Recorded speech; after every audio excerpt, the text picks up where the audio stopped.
गंभीर गुन्हा होता। वरिष्ठांनी या गुन्ह्याची गंभीर दखल घेतली होती, कारण या गुन्ह्यामध्ये त्या वयोवृद्ध इसमास काही इजा होण्याची देखील शक्यता होती, परंतु धर्मसंयोगाने काही झालेलं नाही।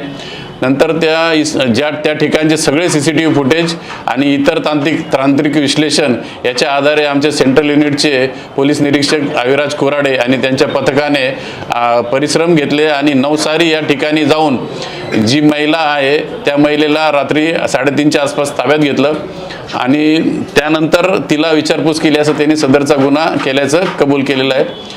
या गुन्ह्यामध्ये विशेष असं आहे की या गुन्ह्यामध्ये आमच्या टीमने त्वरित रिस्पॉन्स केल्यामुळे ती चोरी करणारी महिला हिला आम्ही त्वरित ताब्यात घेऊ शकलो आणि सर्व मुद्देमाल जसाचे तसा जवळपास 1,54,00,000 रुपयाचे सोने चांदीचे दागिने हे आम्हाला इंटॅक्ट मिळालेले आहेत आणि पुढील तपास आमचे माणिकपूर पोलीस स्टेशनचे वरिष्ठ पोलीस निरीक्षक जाधव हे करत आहेत आणि याच्यामध्ये अजून कुणाचा सहभाग आहे का हे ते तपास करत आहेत।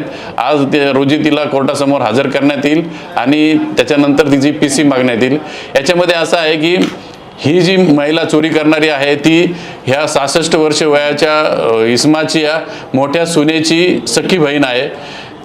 कदाचित त्याच्यामध्ये दुसरे कोणाचा हस्तक्षेप असू शकतो, परंतु ती घरातलीच असल्यामुळे नातेवाईकापैकीच असल्यामुळे तिला क्ल्यू मिळाला की हे वयोवृद्ध इसम घरात एकटेच आहेत, त्यामुळे ती त्यावेळेला पोचली आणि तिने हा डाव साधलेला आहे। त्यामध्ये त्यांची ती बहीण जी आहे ती पण सामील आहे का किंवा तिचा नवरा? ती शक्यता नाकारता येत नाही। आतापर्यंत तरी तपासामध्ये असं काही निष्पन्न झालेलं नाही। आम्ही तिला इंटरोगेट केलंय, परंतु हे पुढे जसा तपास जाईल त्याच्यावरून काही अजून तांत्रिक विश्लेषण असेल, जसं काही ती कोणाशी बोलली फोनवर किंवा काय, त्याच्यातून आम्हाला धागेदोरे मिळतील आणि कोणाचा अजून हे आहे का सहभाग आहे का ते निष्पन्न होईल। जे वेषांतर वगैरे केलेलं आहे कुठून तिने पाहिलं होतं का? कुठे शक्यता आहे कुठल्या तरी सिरियलमध्ये असणं असं